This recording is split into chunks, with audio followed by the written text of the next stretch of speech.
I would like to welcome everybody to our current session in the Faces of Outreach webinar series hosted by the Conservation Education and Outreach Working Group. As a brief reminder, as we consider our session today and also looking into the future as well, I would like to make a note in regard to our final session that is occurring on August 9th with another great speaker, Gabe Jenkins. So if you are interested in registering for that, please visit our webpage. You can register through that platform. Stay up to date with all of our social media, and you can also observe great recordings of our session today, the one on August, and also in the previous months as well on our webpage. So feel free to check out that platform, and of course send any questions you may have if any issues arise or any concerns or interesting things that come up. We are more than happy to help, and we're so honored to have everybody here today. And we're especially honored to have our great speaker, Dr. Laura Downey, with us here today. She'll be speaking to us through her presentation titled The Ecosystem of Outreach. She is currently the Executive Director of the Kansas Association for Conservation and Education, Environmental Education, also known as CASE. So she's going to be speaking about their great engagement and outreach efforts within the state of Kansas and in other states and locations as well. So with that, I'd like to welcome everybody again and pass the mic over to Laura. Thank you so much, Sarah. It's really my delight to be here with you today and to share a little bit of what I know about outreach. And I'm going to be showing you a series of slides that have these beautiful images, just like the one on the cover. And I want to give a special shout out to Dr. Jill Halkos for the photos. She is the director of the the Conzo Prairie Environmental Education Program, and she takes amazing pictures. And I begged her for those pictures, so I'm really grateful to be able to use those in the presentation today. And that's Dr. Jill there. A little bit about my background. I come to this field probably in a really circuitous, but when I tell you why, it makes sense. I was a classroom teacher for many years and taught science primarily. I was teaching in Chicago, and I recognized and realized that our kids had little to no exposure to natural areas, green spaces, the outdoors at all, and started seeking out opportunities to do that. When I moved to Kansas and was working on my doctorate actually in science education, I had an opportunity to get involved with this organization, the Kansas Association for Conservation and Environmental Education, or CASE, as Sarah said. It's too much of a mouthful to kind of to say it over and over again. But what I found in this organization is the thing that married my two loves, which was education and the power of education to change people and to help people and to help people's health, and also the power of getting kids outdoors learning. And so I came to this organization almost 30 years ago now, because I started when I was like 12, apparently. So, and it is a great organization. We're a statewide organization. And I just wanted to make sure that you know that there's probably a state organization that does environmental education in your state. And if you have not connected with them, I highly recommend that you do. There's several affiliate organizations all across the country who are great and magical resources for environmental education and can be great partners. And then also wanting to make sure that you have the opportunity to connect nationally with the North American Association for Environmental Education. That is our large group similar to this group for you all. And they have some amazing resources. And when you talk about doing outreach, I just want to share with you this resource. I'm going to pop it into the chat, and it's called the Guidelines for Community Engagement. And it's a really powerful set of resources that are super helpful when you're doing outreach in your communities and in your state. And so I wanted to make sure that you had that resource. It's a free resource from NAAEE, and there are lots of other amazing resources and opportunities for you to engage both at your state level and nationally with those organizations. So I really wanted to, well, first of all, I live in one of the most beautiful places in the world. It is absolutely stunning and gorgeous, and you're going to see that in these pictures. And so as I was thinking about this presentation, I really wanted to draw some inspiration from the prairie. And so I kept thinking about, and with Dr. Jackson was able to think about, what's an analogy using the prairie that might hold up when you're thinking about outreach. And being an educator, analogies are always great because it helps the learning to be stickier. So I know this analogy, just like every analogy, it doesn't hold up entirely, but I wanted to organize my talk around something that might be a little bit more memorable for you. So I started thinking about what makes for a healthy ecosystem in the prairie. And what I came up with, and what I often see people who manage prairies do, is they assess the landscape. Where there needs to be new growth or where there needs to be expansion, they plant seeds. And the interesting thing about the prairie, and I'll talk about this a little bit later, but you might not see much happening above the ground for a couple years when you plant seeds on the prairie, because a lot of what's happening is taking place beneath the ground, and it's something you can't see. Then, not unlike a prairie ecosystem, when you're talking about outreach, you want to nurture and manage those relationships continuously. You want to build diversity, and you need to know that it's going to evolve and change over time. And that's part of the natural process that strengthens the resilience of the prairie and will strengthen your outreach efforts. So, oh, dog, do not even think about it.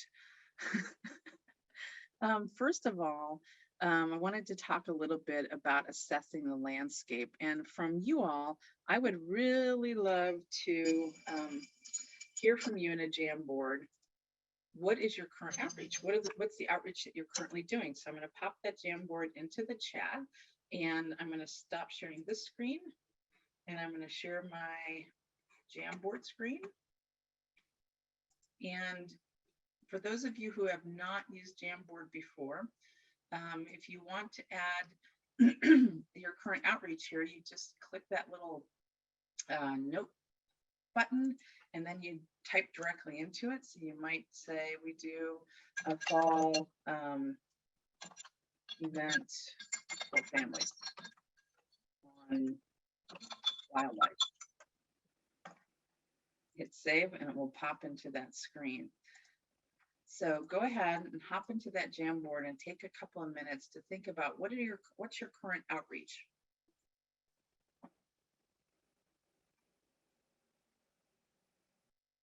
And hopefully I set the editing preferences correctly.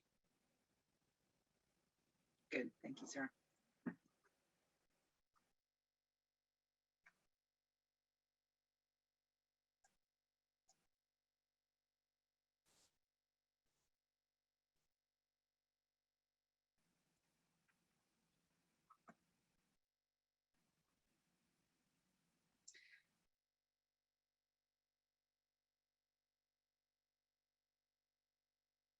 Anything else? I see extension programs on wildlife management, statewide outreach through social media.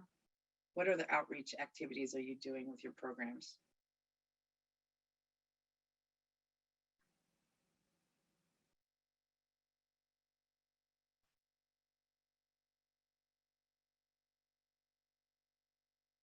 Nice, a weekly webinar, a web show.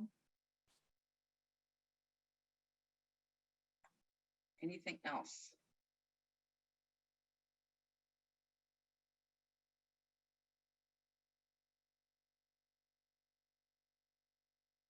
I feel like we're few, but maybe mighty in here. So I'm going to go ahead and let you continue. Oh, good. Annual seminar series.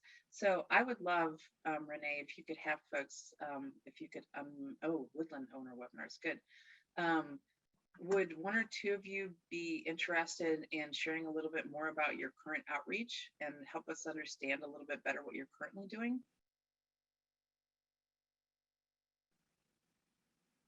And you should be able to mute and unmute.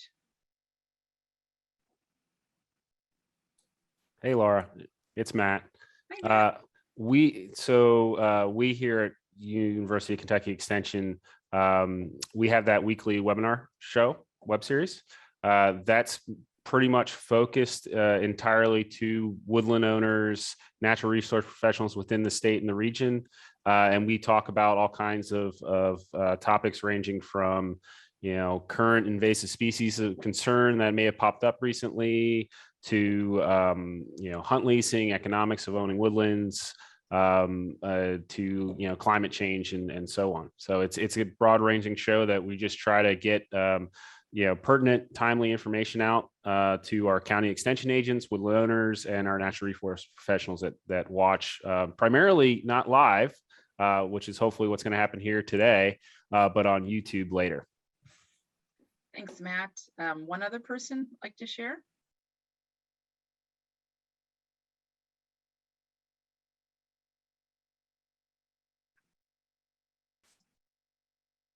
And you can ask Miss Jackson. I have the wait time of a saint.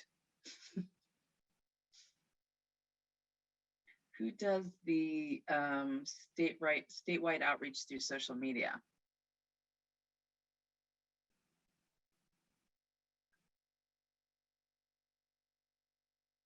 Hey, can you guys hear me? Yes, Lauren. Awesome. So I work for Missouri Department of Conservation, and so I don't actually do the outreach, but our agency does. And so we do a lot of social media outreach. I did get to work on the kind of YouTube series around wildlife damage. So we just promoted some of that on social media the other day as well. Had a 6-minute video on nuisance geese. So that was pretty fun. But yeah, that's our outreach is a lot of kind of pushing that information out, but also trying to have some of that conversation through our social media about a variety of topics related to the organization. Perfect. Thank you so much, Lauren and Matt. And Matt, you already talked about yours is a little bit of who your audience is, but if you'll click this next frame tag on here, I would love for you to Jamboard a little bit about who are your targeted audiences when you do your outreach, who are you trying to reach? Again, just grab a sticky note, and I know one of our big ones is pictures. So take a minute and jam on that.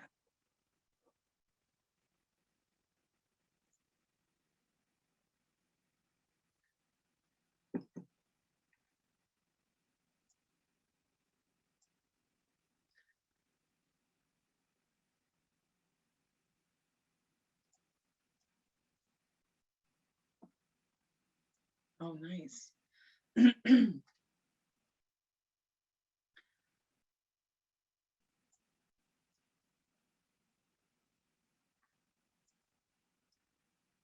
Perfect.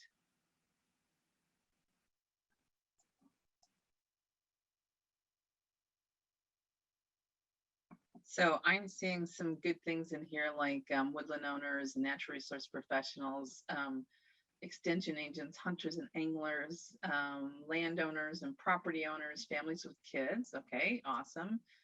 Master gardeners, and then who wrote new audiences that haven't interacted with the department before? Because I would love to hear how you're targeting those folks. That would be me again, Lauren. Okay. One of the things that we have recently started doing is we do have not recently, the magazine, we have a magazine that's free for all Missourians, and that's been going on for a very long time, and recently had a push to basically send the magazine to core groups within, especially I think our Kansas City metro area. So audiences that don't necessarily know us, haven't necessarily interacted with us, getting the magazine in their hands to really understand kind of who we are, what we do. And I feel like I think our communication branch would agree with this. The magazine is a great gateway into that because it's really pretty pictures, great stories, lots of that kind of really engaging content. So that was one of the things they did is they just had, circles on the map of kind of our core group or core area that we wanted to do, core zip codes, and sent them the magazine. That's awesome. And so what I love about all of these things is that you've targeted specific audiences, and none of you said general public. That's really hopeful for me when you're talking about outreach. And so some really good specific examples. And I'm going to share with you an example of what we did with our organization. And again, we're very much focused on environmental education, and you can I'm going to share this link with you as well, so you can be looking at it on your own, and feel free to make a copy of it if you'd like. And I know this is going to be really small, which is why I wanted to share it with you, both on screen and in a link. But the first thing that we did in our organization, we started thinking about our outreach, was really do a communications audit and see what it was that we were, who our target audiences were, thinking about what do they care about, and if we needed to, gathering data about that, thinking about what our outreach touch points or opportunities might be. Then we spent some time thinking about what do we want them to feel, what do we want them to do, and what tools do we already have on hand. And then finally, we've been thinking a lot about, and I'll touch on this a little bit more, but how can we remove barriers for people when we're talking about outreach? And so we do a lot of professional learning for educators. And so some of our audience include non-formal environmental educators, and they care about nature, environment, reaching students, families, support for their work.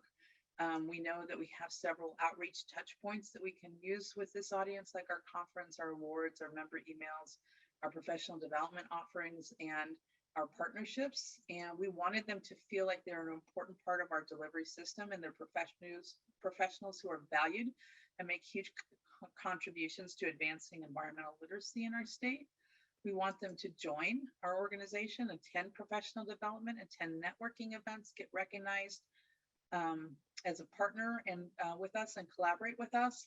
And then we identified the tools that we currently have that were opportunities for us to engage that audience. And we literally went through each one of our target audiences and spent some time thinking about what are the components of our communication right now, and what do we want it to look like in the long run. So I'm going to share a different screen now, hopefully. Oops. All right, so that's really about assessing the landscape of what's going on in environmental education. And again, feel free to make a copy of that communication audit template and delete all our information and put your information in it. We'd be happy for you to use that. Oops, whoa. So the next, once you've looked at the landscape, the next thing that you're going to be looking at is how do you plant the seeds for going forward? And we started thinking about where we could engage others to plant seeds, because we're just a small organization, so probably not a lot, unlike many of your operations. You don't have a lot of people working on it, and so how can we get more people planting seeds other than ourselves? And so we really started thinking about strategic partnerships and building networks where we needed to, and then finally ambassadors. So I'm going to talk a little bit about each one of those things. For the strategic partnerships for outreach, we started thinking about who in our field has overlapping interests with the work that we do. Where are there some mutually beneficial relationships where we both get something out of working together with our outreach? In our state, Kansas is a big state, and there's a lot of geography to cover. There's only 5 staff that I have, and so we started thinking about who has sort of geographic diversity in their networks and their partnerships, who has established connections with our target audiences that we wanted to access, and then we went about doing some relationship building. So when we thought about overlapping interests and geographic diversity and mutually beneficial, we thought about conservation districts in our state, because there's one in every single county. We thought about other professional development providers who might have a need to expand what they're offering for professional development for educators. We thought about pre-service science teachers and what they might benefit from having a partnership with us. We looked at mutually beneficial events that were hosted in partnership with other organizations. Like Lauren, we partner with the Missouri Environmental Education Association for our conference, and we will do again this fall in the Kansas City area. We partnered with our local Ag in the Classroom because there's some overlapping and mutually beneficial opportunities there. We partnered with a local professional development provider for early childhood educators, and again, conservation districts. And then we thought about what other networks also exist that we could tap into. So we thought about our Association of Teachers of Science and Biology Teachers and Ag Teachers and the North American Association for Environmental Education. These are all potential strategic partnerships for outreach that we wanted to tap into. We also felt like there were opportunities for us to build some networks, and we started thinking about, is it already out there? First of all, don't reinvent the wheel. So is there something already out there that we could tap into, or models that we could utilize to help build a network? Is there interest in this network, and are there partners that we could use to help build those networks? So I wanted to give you an example of a couple networks that we've built. And this is a map of our Kansas Green Schools program. And that program started with a partner asking if we could do one thing to get more environmental education in schools, what would it be?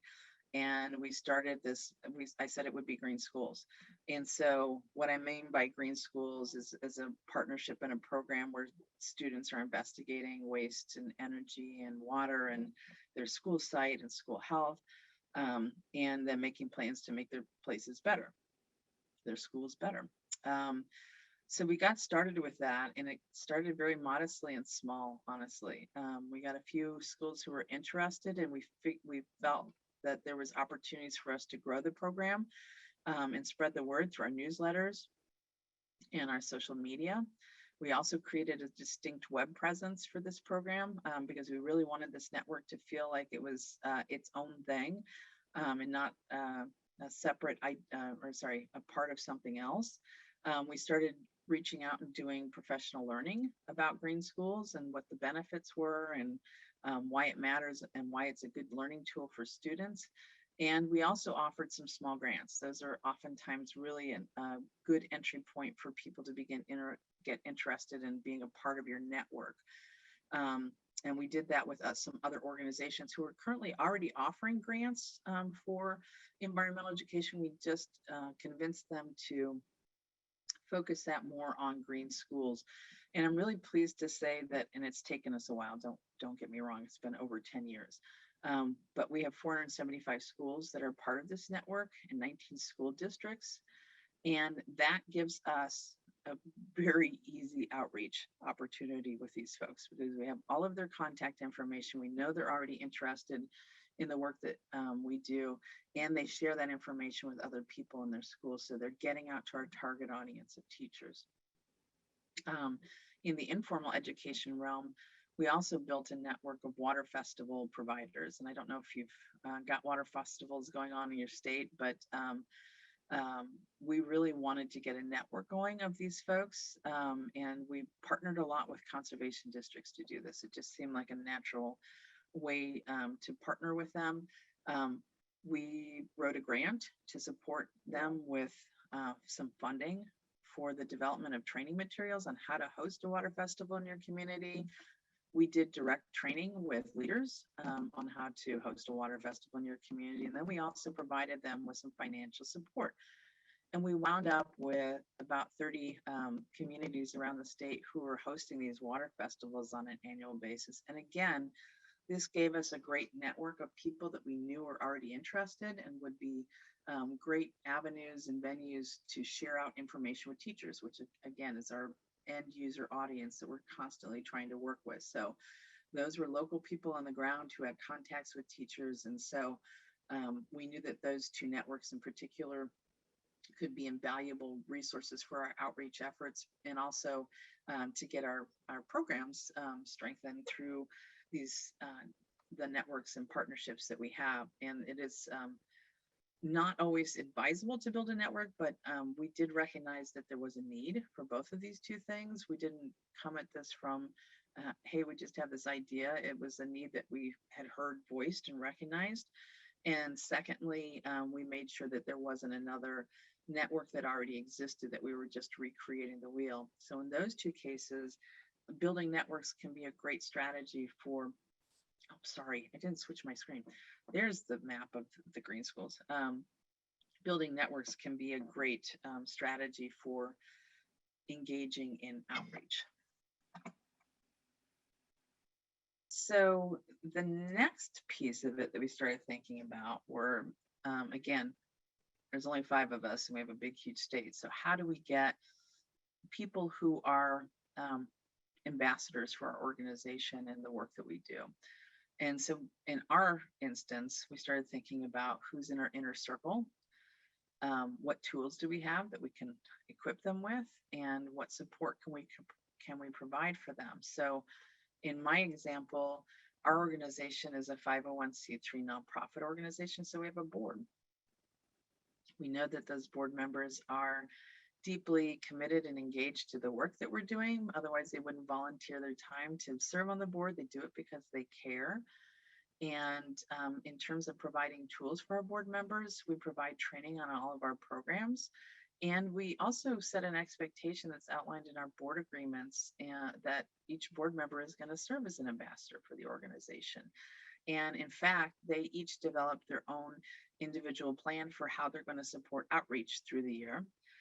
We make sure they're ambassadors at our events. So we arm them with the tools that they need to talk with people, especially new people in our events. And we do a couple of big events every year. One is our conference and the other is an award celebration. And so having those board members there as ambassadors to the organization is really important. And they're sharing exciting things that we're working on, things that might be of interest to the people they're talking to, and just talking more about the work that we do and why it's important. And they definitely have to be equipped to share with others. And so we provide tools in their board materials and in board meetings, and we talk about it constantly during our meetings and through our communications. So ambassadors can be a really great outreach tool. And I want you to jam again with me. So I'm going to stop sharing here for just a second. And I'm going to share with you the same Jamboard, and you're going to be on the 3rd tab.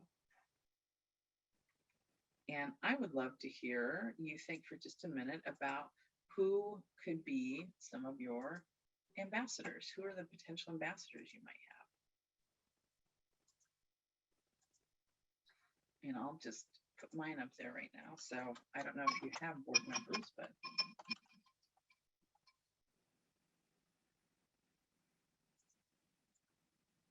who can help you share the work that you do and share in your outreach?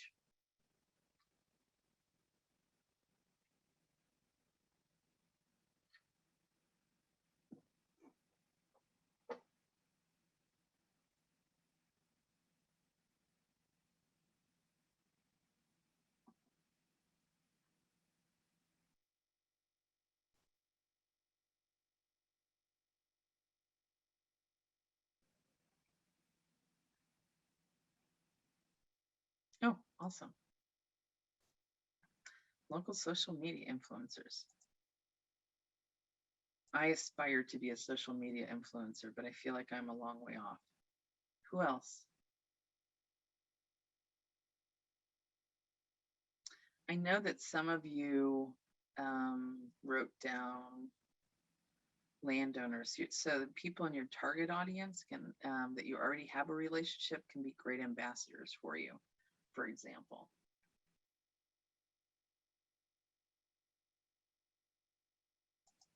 So, oh. Yep. NGO groups, boards for us, it's Kentucky Woodlands Association members.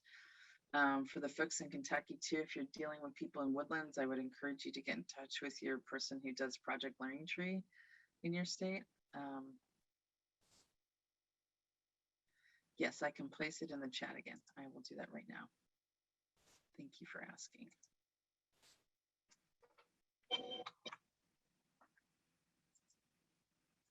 Oh, sorry, I shared it with the hosts and panelists. That was my fault. I am so sorry. There, now you should have it.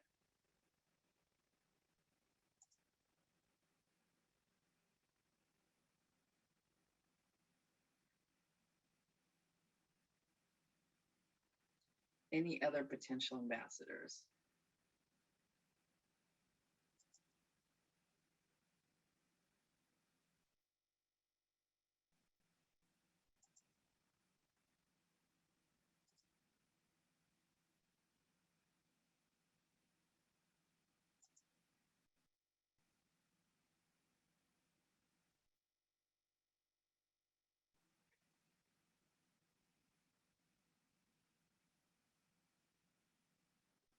students. Oh, I'm going to ask somebody to unmute and talk about that. Who just put that in there? Unmute and tell me how students could be potential ambassadors. That was me. Awesome, Um, Jennifer, go for it. I work at a university, so students are often our target audience, but not always. We're a center located within the university, so we're not part of like the academics that go on here at the university, but some students do benefit from our programs, and they could certainly be the ones that can help spread the word about what it is we do. I think a lot of times students aren't necessarily aware of what we do, and we could do a better job of doing that. That's awesome. So spread the word in our community, and when they go home and so on. That is good out of the box thinking for sure. Who else? I mean, like I said, your target audience can oftentimes also include your ambassadors.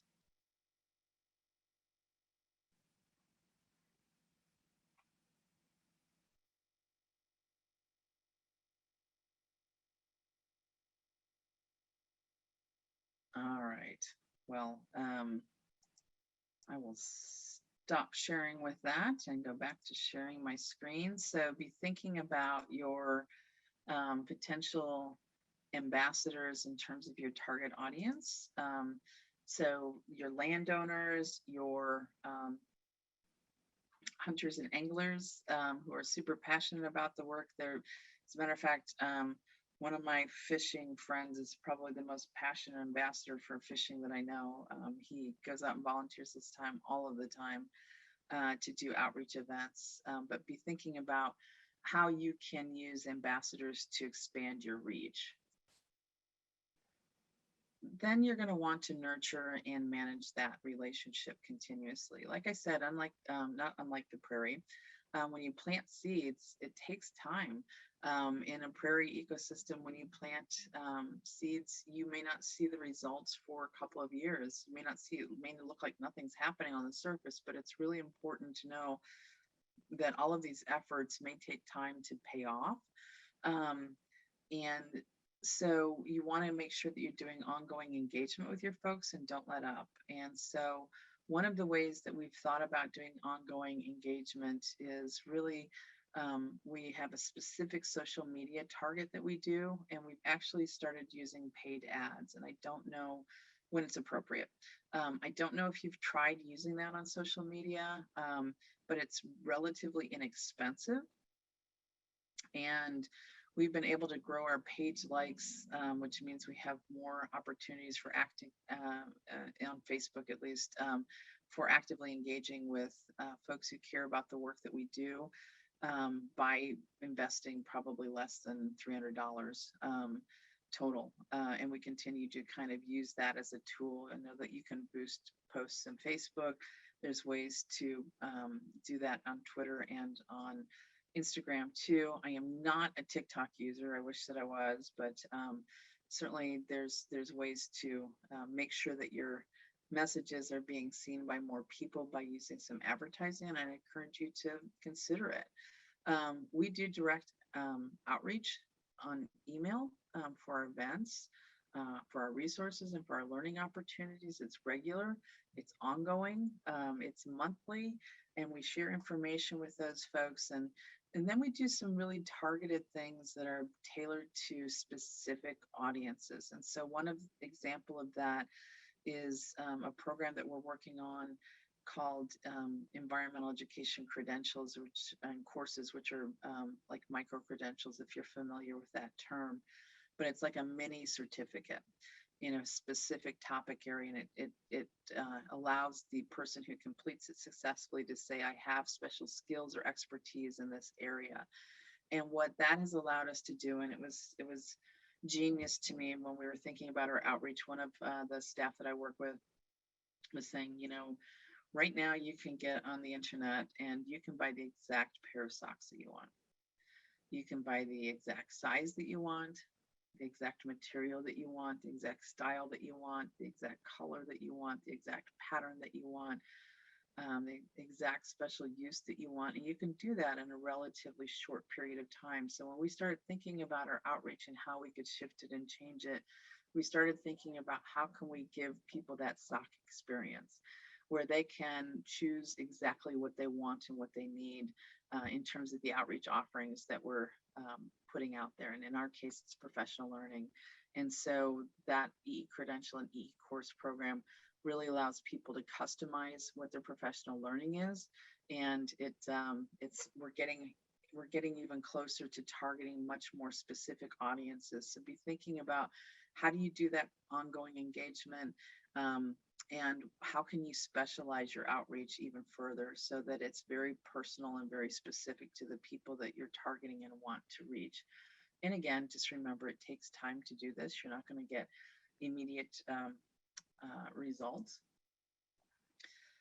Then also in a Prairie ecosystem, you want to be thinking about building diversity, because diversity means for a strong and healthy system. And so what we've noticed is that our field in environmental education and conservation in general has a great history of engaging with white folks and not so great history of engaging with people of color, LGBTQIA plus folks, or people with disabilities.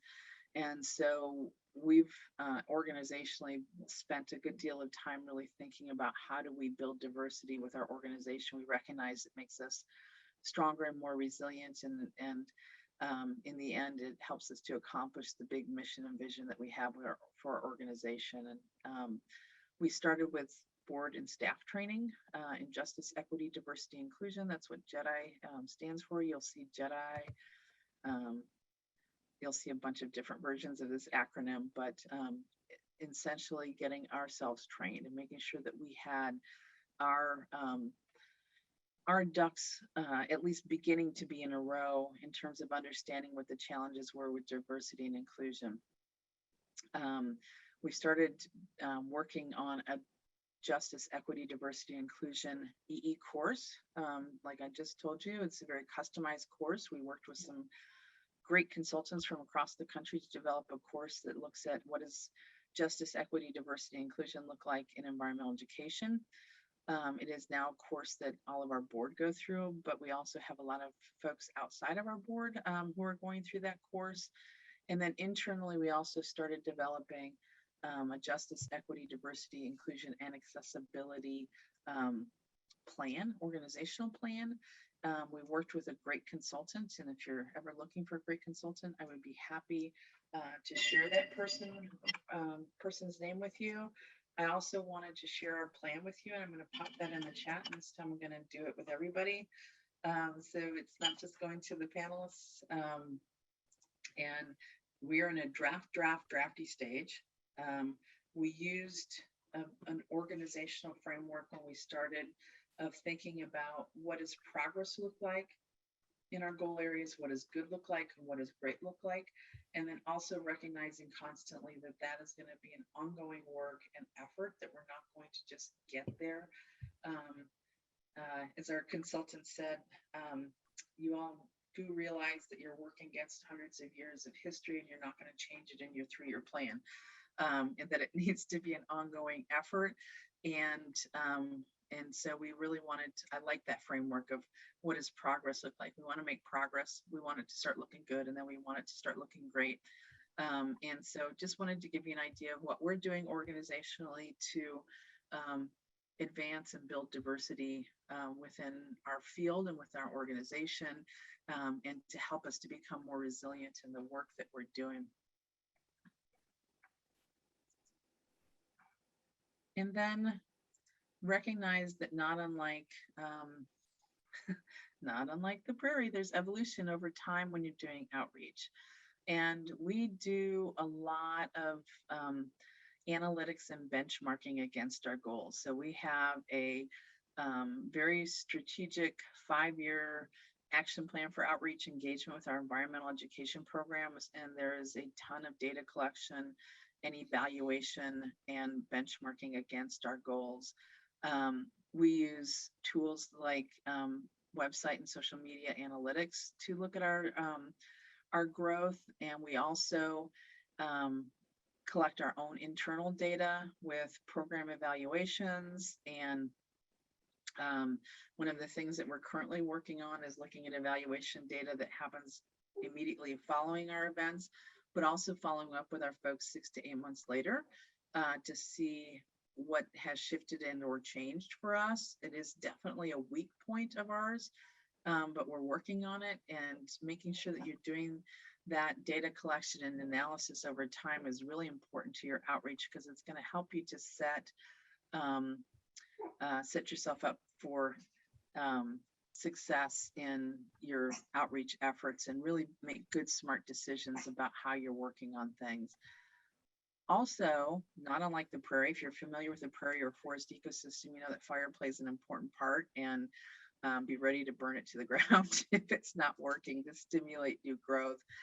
We had a long-standing program, long-standing. It was historically embedded within our organization. It was a program called Investigating Your Environment. And we used to take people out for 3 days and do a workshop on environmental education. And what we noticed was it was declining in terms of enrollment over the years. It used to be really strong. We used to have 30 or 40 people sign up every time we offered it, and give up 3 days of their lives to come hang out with us and do environmental education. But we found out that people were just losing interest in it. It was just not as they were not as capable with their schedules to devote as much time as they did. And even though it was a much beloved program, we got rid of it. It was a difficult decision to do, and there was a lot of resistance about getting rid of it. But know that sometimes you kind of have to burn it up to stimulate new growth. You might have to change and shift things that you have been doing for a long time, and just recognize that maybe they're not working like they once did, and you might need to think about how you work that or get rid of it entirely. So that is where I will stop for any questions and or discussion. Oh, and my dog would like to chime in. Yeah, so if anybody has any questions, Renee, if we could have the capability for everybody to unmute and verbally share any questions you may have, or please feel free to use the Q&A or chat function as well. I'll be monitoring that, and can certainly share with our great speaker, Laura, here. So please take some time, and if you have any questions, please present them.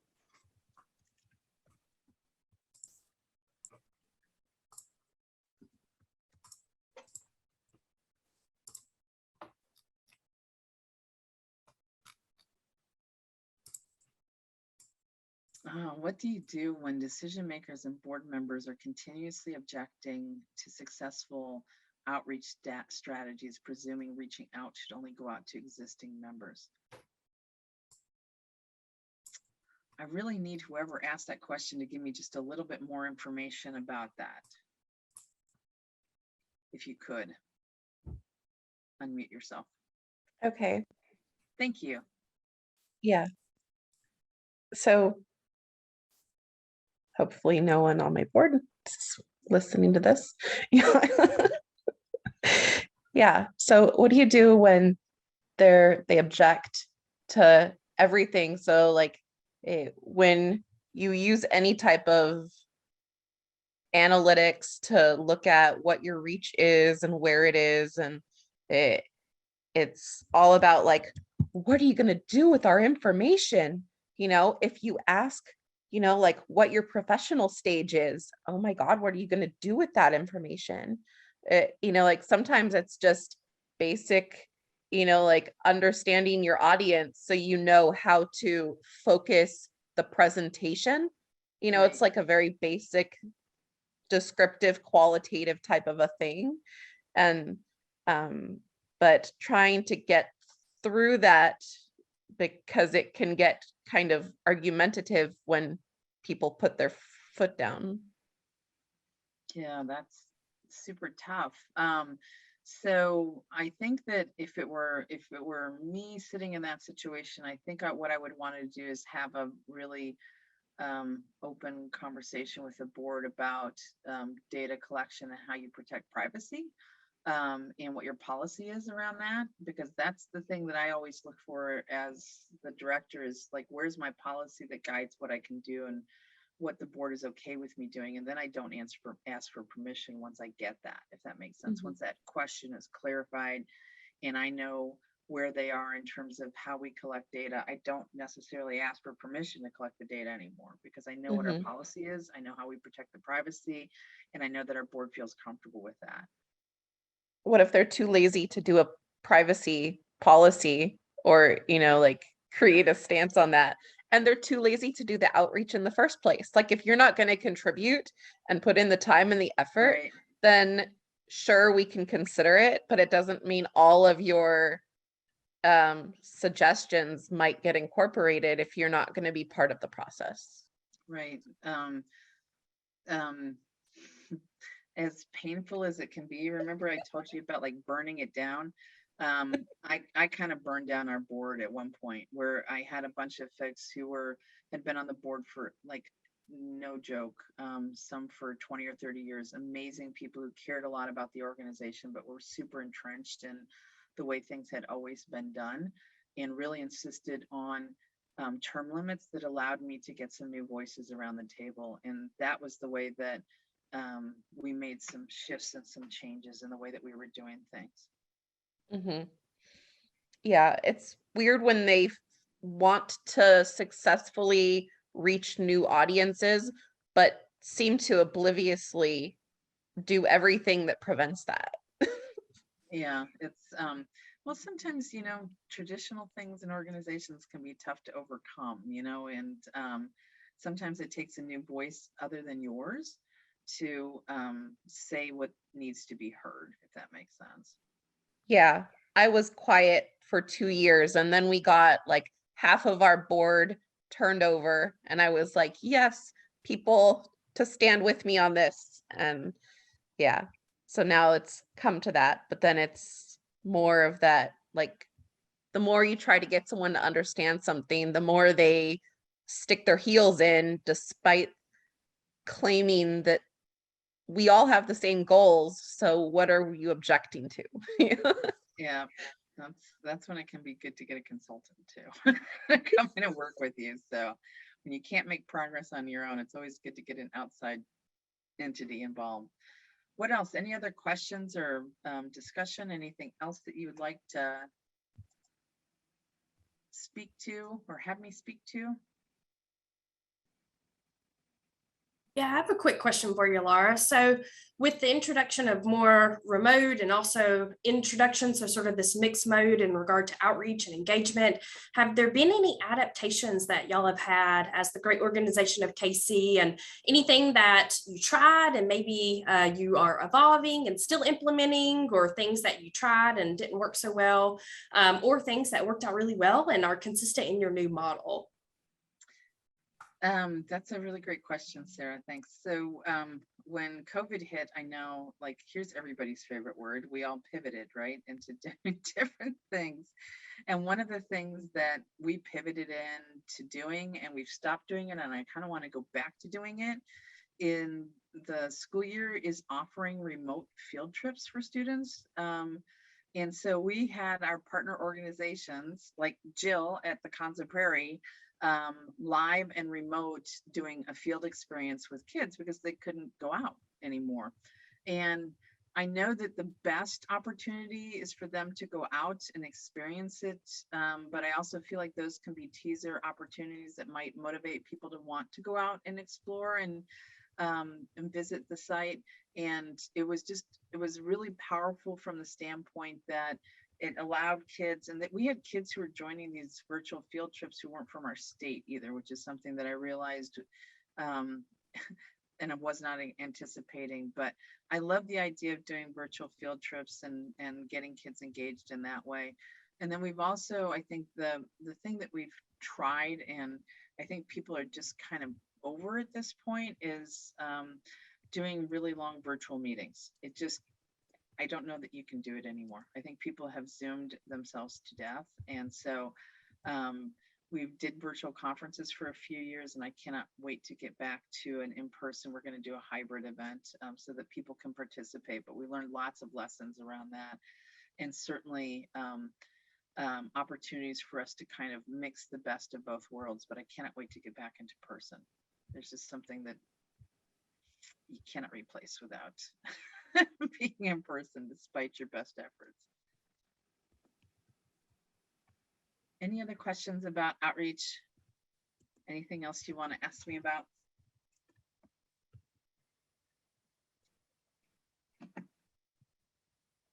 Well, I am more than happy to answer any questions that you might have or share any resources that you might want. I know I talk quickly, it's my Midwest thing. And so here's my contact information, and please feel free to reach out to me if you're interested in reaching out to your state environmental education organization. Also, please reach out to me. I will make sure that you get connected with them. And I very, very much appreciate the opportunity to spend time with you today and with the fabulous Dr. Jackson. Thank you so much for inviting me. Oh, thank you, Laura. We are so appreciative of your time. This has been such a wonderful discussion, and I've learned so much. It's been absolutely inspirational, and I'm inspired every time I get to hear your great talk. So, and witness your wonderful experience as well and expertise. So she is so genuine, guys. And if you ever have questions, please reach out. She is absolutely fantastic, and I cannot brag about KC enough. A wonderful, wonderful organization in Kansas, and you know, a wonderful advocate for environmental education, engagement, and outreach. So fantastic. So thank you all for being here. This will conclude our session. Please feel free to watch this session whenever it's posted on our webpage and also YouTube as well.